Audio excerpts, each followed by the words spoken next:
नमस्कार, न्यूज़ 18 राजस्थान पर आप सभी का स्वागत। मैं हूं आपके साथ हेमंत कुमार। चलिए खबरों की शुरुआत में सीधे हम आपको लिए चलते हैं संसद भवन, जहां पर आज संसद के बजट सत्र का दूसरा चरण का आगाज हो रहा है और इस मौके पर सांसदों का पहुंचना जारी है। तो यही जनता ने ठीक से नहीं देखता। आज सारे all over India they know it যে Bengal is not within the law and order. বাংলাতে বলে দিন একটা দুজন মারা গেছে গতকাল। পশ্চিম বাংলার মানুষ এটাকে কোনো মতেই বরদাস্ত করবে না।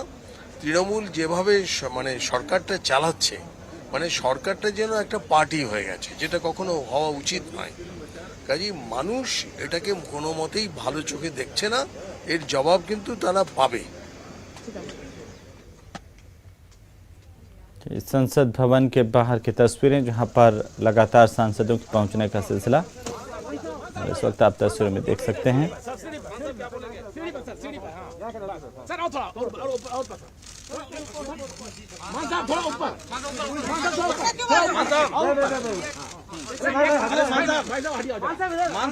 भगवंत मान पहुंचे हैं विक्ट्री का चिन्ह बनाते हुए। पंजाब में शानदार जीत पर क्या कुछ करें, सुनिए।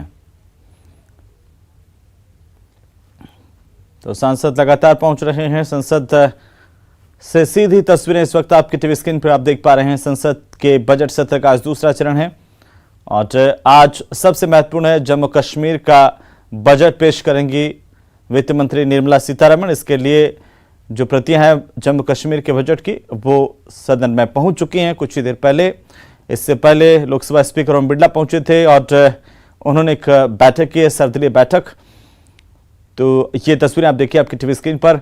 और दूसरी तस्वीर हम आपको दिखा रहे हैं वो सर्वदलीय बैठक की तस्वीरें हैं, जिसमें लोकसभा स्पीकर ओम बिरला ने बैठक की और साथ ही साथ सुचारू तरीके से सदन कैसे चले इसे लेकर के चर्चा की गई है सब तमाम सांसदों के साथ, सभी पॉलिटिकल पार्टीज के प्रतिनिधियों के साथ।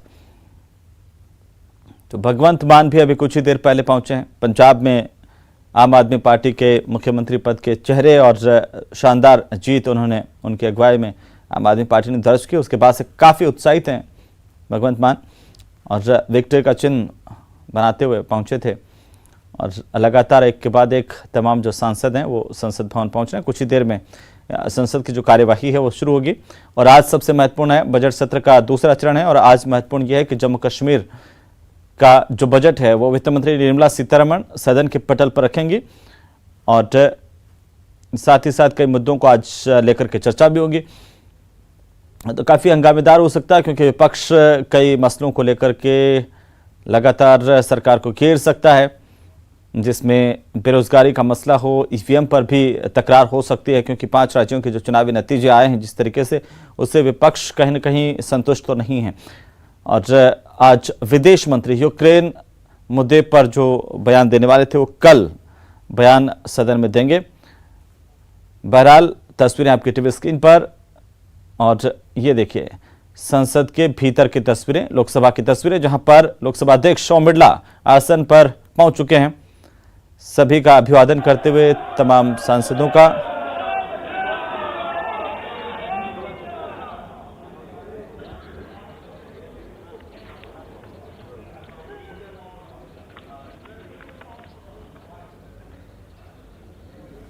मुझे बेहद प्रसन्नता है कि हमारे आमंत्रण पर ऑस्ट्रिया की राष्ट्रीय परिषद के प्रेसिडेंट महामहिम मिस्टर वुल्फ गेंग सोबोत्का और ऑस्ट्रिया की संघीय परिषद की प्रेसिडेंट महामहिम मिस क्रिस्टिन श्वार्ज फुक्स के साथ ऑस्ट्रिया का एक संसदीय शिष्टमंडल भारत दौरे पर आया है। मैं सदन के माननीय सदस्य की ओर से तथा अपनी ओर से भारत पधारे ऑस्ट्रिया के संसदीय प्रतिमंडल का हार्दिक अभिनंदन करता हूं, स्वागत करता हूं। इस समय वे सदन के स्पेशल बॉक्स विराजमान है।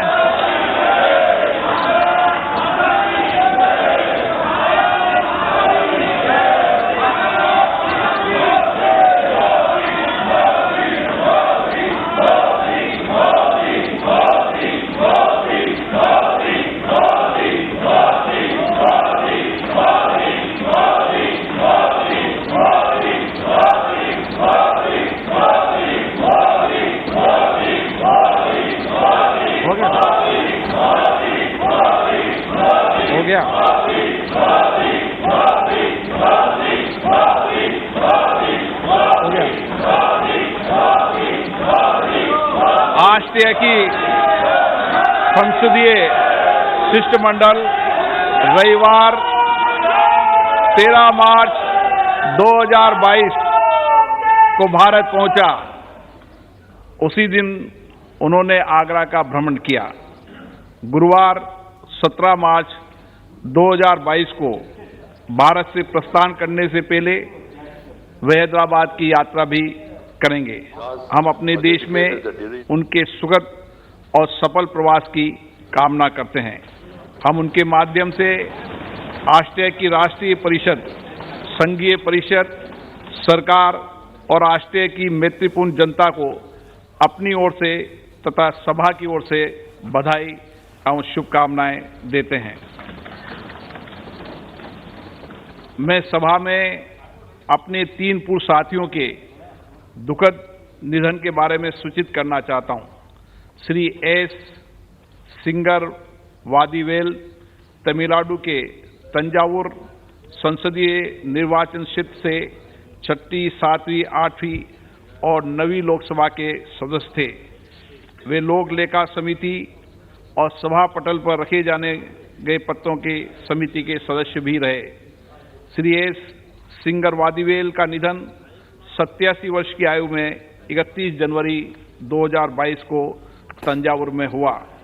श्री H.V. पाटिल कर्नाटक के बागलकोट संसदीय निर्वाचन क्षेत्र से 8वीं लोकसभा के सदस्य थे।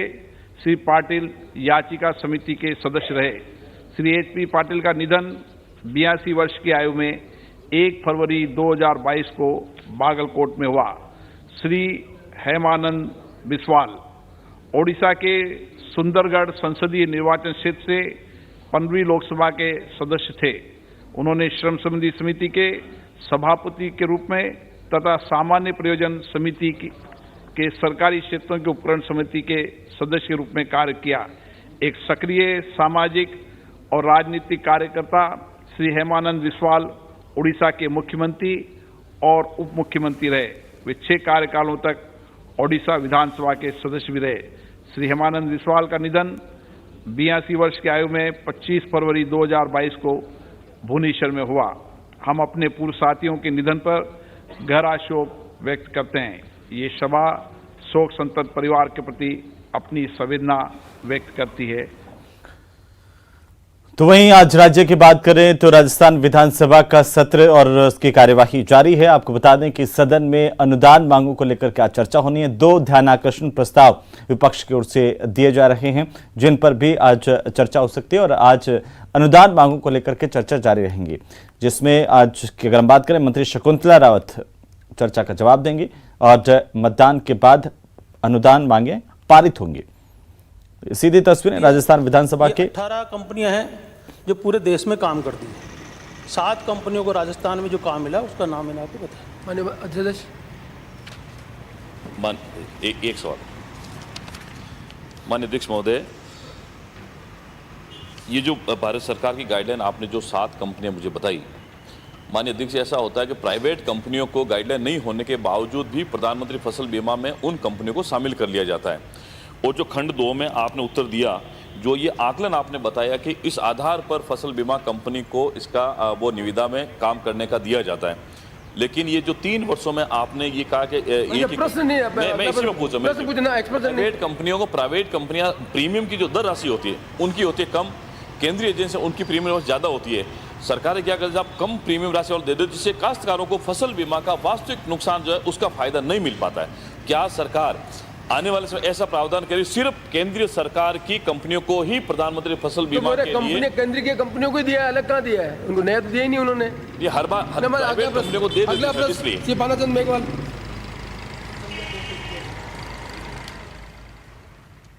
सरकार ने पूरे प्रयास किए। हम भी लोग अपने अपने जो प्रभारी मंत्री अपने अपने जिलों में गए हैं और इस इन्वेस्टमेंट के ऊपर हमने चर्चा करी है और बढ़ के लोग राजस्थान के तरफ देख रहे हैं और आप भी रहे हैं। और उसके ऊपर एक महत्वपूर्ण जो है बजट, ये उद्योग और देवस्थान के ऊपर आज चर्चा होगी।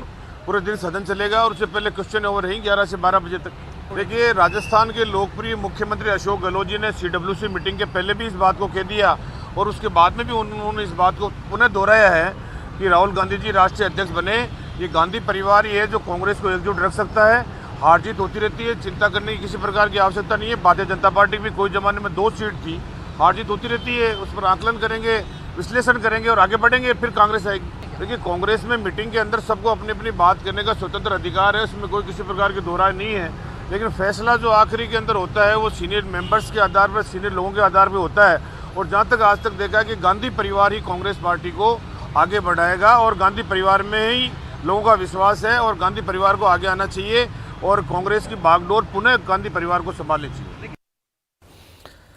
तो वहीं राजस्थान भाजपा के प्रदेश अध्यक्ष सतीश पूनिया ने बताया है कि पार्टी नेताओं से फोन पर बात हुई, मिलने का समय नहीं मिला है। उन्होंने कहा कि विधानसभा चुनाव के नतीजे साफ कर रहे हैं कि प्रधानमंत्री की लोक कल्याण की नीतियों का असर जमीन पर देखने को मिला है। योगी आदित्यनाथ को लेकर के उन्होंने कहा कि कानून व्यवस्था को मजबूत करने का भी असर आम जनता में उत्तर प्रदेश में मिला देखने को, और यह राष्ट्रवाद की जीत है। कांग्रेस के पास एक बड़ा प्रदेश बचा है और कांग्रेस नेतृत्व की प्राथमिकता भी राजस्थान नहीं है। क्या कुछ उन्होंने कहा वो आप सुनिए। राजस्थान में पार्टी वैचारिक रूप से इतनी मजबूत है कि वहां किसी भी पॉलिटिकल गॉसिप को या चर्चाओं को कोई स्थान नहीं है। भारतीय जनता पार्टी के साथ वैचारिक रूप से जो ताकत है, दूसरे संगठनों की भी एक साथ उससे जुड़ी हुई ताकत है। आज पार्टी का कैडर नीचे तक, पोलिंग बूथ तक इतना एस्टेब्लिश हो गया कि वो अपने दम पर, अपनी ताकत के बूते पर पार्टी को जीत दिलाने में सक्षम है। और इस तरीके की चर्चाएं कांग्रेस के लोग ज्यादा करते हैं। मैं कई बार बयान देखता हूं कि कांग्रेस के पीसीसी के अध्यक्ष अपनी पार्टी की फिक्र कम करते हैं, बीजेपी की ज्यादा करते हैं। भारतीय जनता पार्टी का आलाकमान भी मजबूत है, पार्टी का संसदीय दल भी मजबूत है। और क्योंकि अक्सर जब चर्चा चलती है तो लीडरशिप के नाते चलती है, और लीडरशिप के बारे में पार्टी में कोई दो राय नहीं है, क्योंकि जो आलाकमान कहेगा, जो संसदीय दल कहेगा, वो नेता होगा।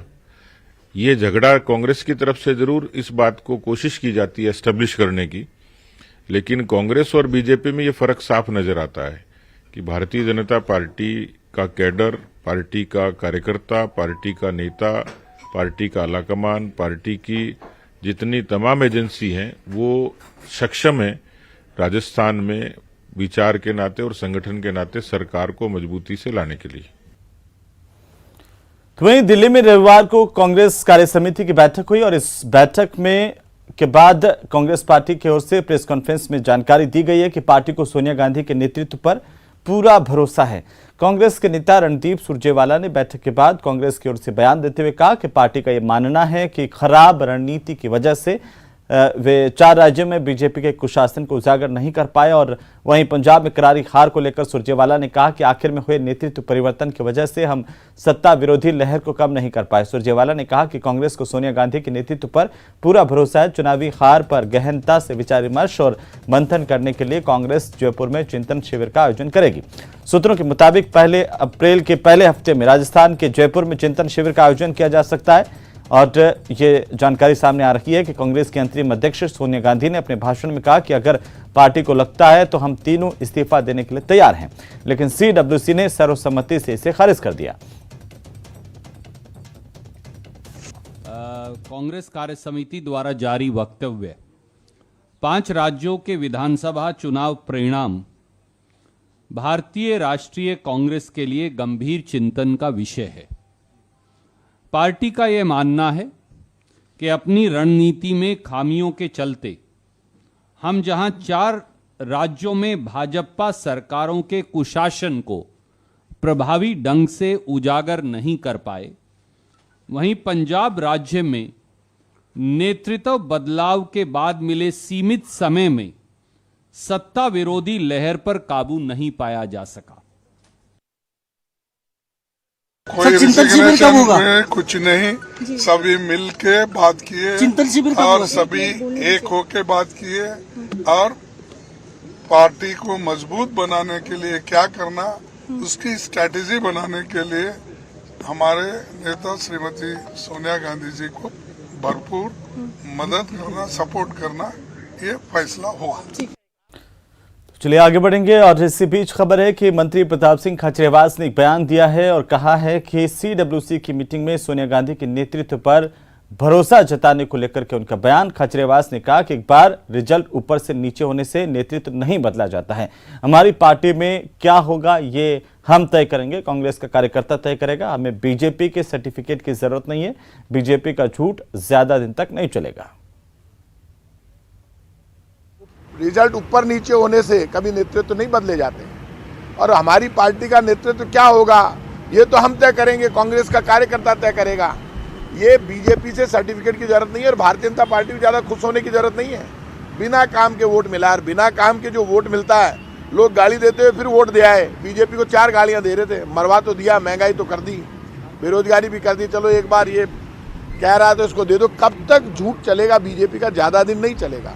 और जहाँ तक कांग्रेस के नेतृत्व का सवाल है, गांधी खानदान का अपना एक इतिहास है, अपना एक सम्मान है, और उनका जो सेक्रीफाइस है, और जो जिस ढंग से राहुल गांधी खुलकर, चाहे वो राफेल का भ्रष्टाचार हो, चाहे नीरव मोदी, मेहुल चोकसी, विजय माल्या जब भागे हो, चाहे पेगासस का मामला, हर भ्रष्टाचार के मुद्दे पर इस देश में बीजेपी और मोदी सरकार के खिलाफ खुलकर यदि सबसे ज़्यादा कोई बोलता है तो राहुल गांधी बोलते हैं। ऐसे में लीडरशिप की जहाँ बात आती है तो सोनिया गांधी जी के नेतृत्व में हमने 10 साल तक इसी देश में, मनमोहन सिंह जी प्रधानमंत्री रहे, 2 चुनाव हमने जीते। अभी तक तो बीजेपी को तो 2 चुनाव जीतने बाकी हैं। 2024 में पता चलेगा। 2024 इतना आसान नहीं है जितना बीजेपी समझ रही है। मनमोहन सिंह जी की सरकार 2 बार बनी, सोनिया गांधी जी के नेतृत्व में चुनाव हुआ, तभी तो 2 बार सरकार बनी। तो हमने तो 2 बार कांग्रेस ने चुनौती के साथ चुनाव जीता है। इसलिए भारतीय जनता पार्टी जो खुश हो रही है, घमंड कर रही है, घमंड रावण का भी कभी नहीं चला। बहुत बड़े बड़े बोल रहे हैं, सब जगह बुलडोजर को अपना आइडियल बताया है। मतलब बीजेपी ये कह रहे हैं हम तो बुलडोजर लेकर हर राज्य में आएंगे और कुचल कर मार देंगे लोगों को। और इसी बीच हम आपको सीधे लिए चलते हैं राजस्थान विधानसभा, जहां पर कार्यवाही जारी है। घोषणा थी उसके बारे में किसी तरह का कोई उत्तर नहीं आया है, तो एक तो ये बताने की कृपा करें। दूसरा मेरा निवेदन है कि बजट घोषणा 24 फरवरी 2021 को की, और उत्तर में बताया गया है कि 3/3/22 को वित्तीय स्वीकृति जारी की, अर्थात मेरे प्रश्न पूछने के बाद में ये वित्तीय स्वीकृति जारी हुई है। तो क्या बजट के अंदर पूरे वर्ष भर में पीएचईडी डिपार्टमेंट ने 0% कार्य किया है? ये माननीय मंत्री महोदय से पूछना चाहता हूँ। माननीय सदस्य पहले 3 क्या प्रश्न हो गए? 2 प्रश्न बेटे माननीय मंत्री जी। Please I will not allow it. आप बैठे, I will not allow it. क्या तरीका करेगा? 5 प्रश्न एक साथ पूछ लो ना आप। ना आई नॉट अलाउड। माननीय मंत्री जी क्या तरीका कर रखा है? माननीय अध्यक्ष महोदय, सबसे पहली बात तो ये है कि ये प्रति विधानसभा क्षेत्र जो नलकूप और हैंडपंप खोदने की जो घोषणा की गई थी, उसको ये नहीं माना जाए कि इतने हैंडपंप और नलकूप हर विधानसभा क्षेत्र में खोदे ही खोदे जाएंगे। इस बात को आप देख लें, जो भाषा है उसको आप पढ़ें। आवश्यकता अनुसार इतने नलकूप और इतने हैंडपंप तक खोदे जा सकते। दूसरी बात ये, आपने कहा कि 10 नलकूप 200 के हिसाब से 2000। तो चलिए ब्रेक के बाद एक बार फिर से आपका स्वागत। और इसी बीच बड़ी खबर से हम आपको रूबरू करवा दें। जयपुर में युवक की हत्या से सनसनी की खबर है। होटल में शराब पार्टी में युवक की हत्या की गई। बड़ी खबर इस वक्त की, होटल कर्मियों से झगड़ा हुआ था। सोडाला के विशाल से इसे लेकर मारपीट की गई थी। अब पुलिस पूरे मामले को लेकर जांच कर रही है।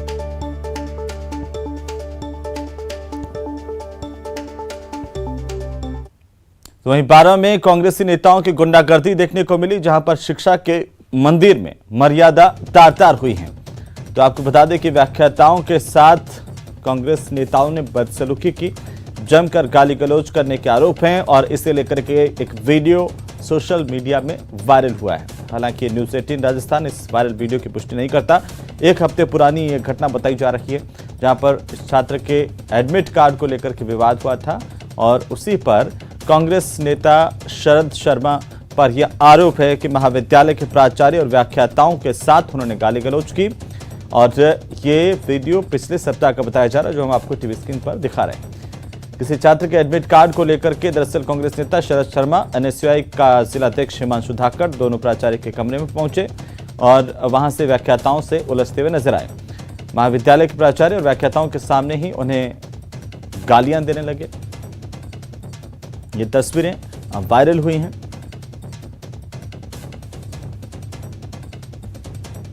कांग्रेस नेता का वीडियो वायरल हुआ है, गाली गलौज करते हुए।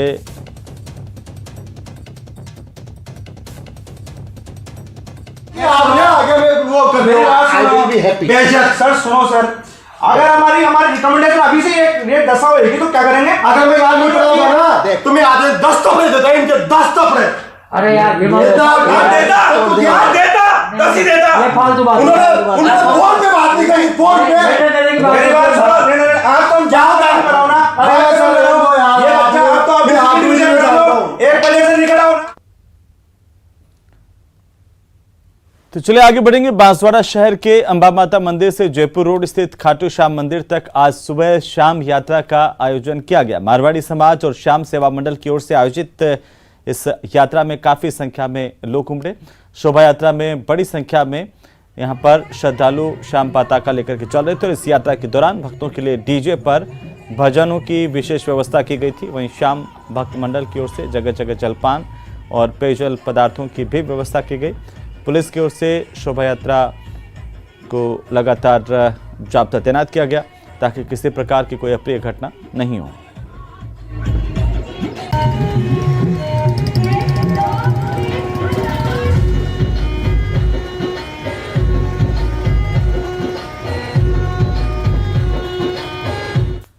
तो आज एकादशी है और एकादशी के मौके पर खाटू श्याम मंदिर में भक्तों का सैलाब देखने को मिल रहा है और लगातार अलग अलग जगहों से यहां पर श्रद्धालुओं के पहुंचने का सिलसिला लगातार जारी है।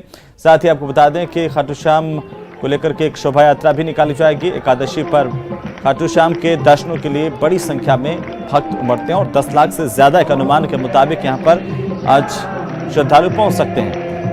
उनके आने का सिलसिला लगातार जारी है और खाटू श्याम मंदिर में लगातार दर्शनों के लिए सुबह से ही कतारें लगी हुई हैं।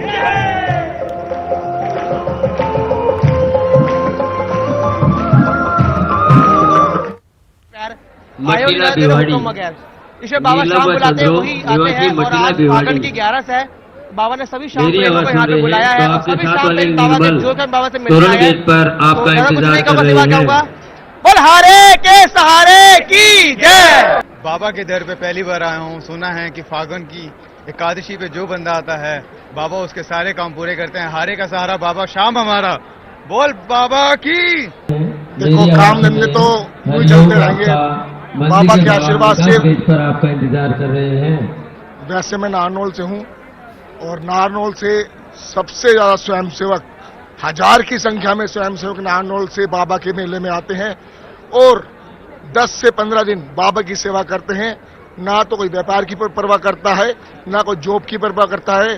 खाटू श्याम जी में बाबा श्याम का वार्षिक लक्ष्मी मेला प्रवान पर है और आज एकादशी है और एकादशी के दिन बाबा का जो मुख्य मेला है वो बढ़ रहा है। देश विदेश से बड़ी संख्या में लाखों श्रद्धालु आज खाटू पहुंच रहे हैं। आपको दिखाना चाहेंगे कि किस तरह से जो पूरा जो खाटू श्याम जी का जो इलाका है उसमें जो भक्तों का हुजूम है वो उमड़ा हुआ है और जो श्रद्धालु है वो बाबा श्याम के जयकारों के साथ साथ नाचते गाते अबीर गुलाल उड़ाते हुए खाटू तक पहुंच रहे हैं। बड़ी संख्या में जो श्रद्धालु पदयात्रा के रूप में भी खाटू पहुंच रहे हैं और आज के दिन एकादशी के दिन बाबा के जो दर्शन है उनका विशेष महत्व होता है। इसलिए बड़ी संख्या में आज श्रद्धालु लगातार खाटू पहुंच रहे हैं और जिस तरह से हम तस्वीरों में आपको दिखा रहे हैं कि किस तरह से जो भक्त लोग हैं वो शाम के रंग में रंगे हुए हैं और पूरी तरह से बाबा श्याम के जो ख्याल है उनमें खोए हुए हैं, नाचते हैं।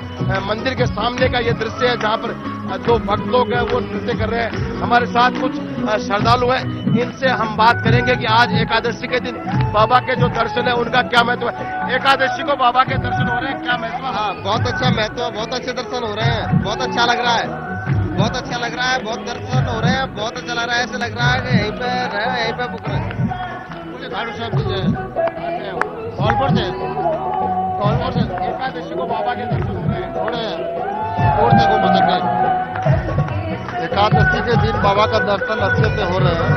अभी श्रृंगार पूजा चल रही है इसलिए रुका हुआ है, लेकिन दर्शन होगी।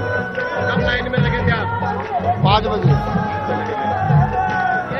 जो भक्त लोग हैं लगातार कतारों में लगने के बाद भी किसी भी तरह की थकान इनके चेहरे पर नजर नहीं आ रही है और सिर्फ एक ही नारा इनके मुंह से गुजरा है, जय श्री श्याम। और आज पूरे दिन जो है घाटों में जबरदस्त भीड़ उमड़ने वाली है। संदीप हुड्डा, न्यूज 18 सीकर। तो चलिए इसी के साथ इस बुलेटिन में फिलहाल इतना ही। नमस्कार।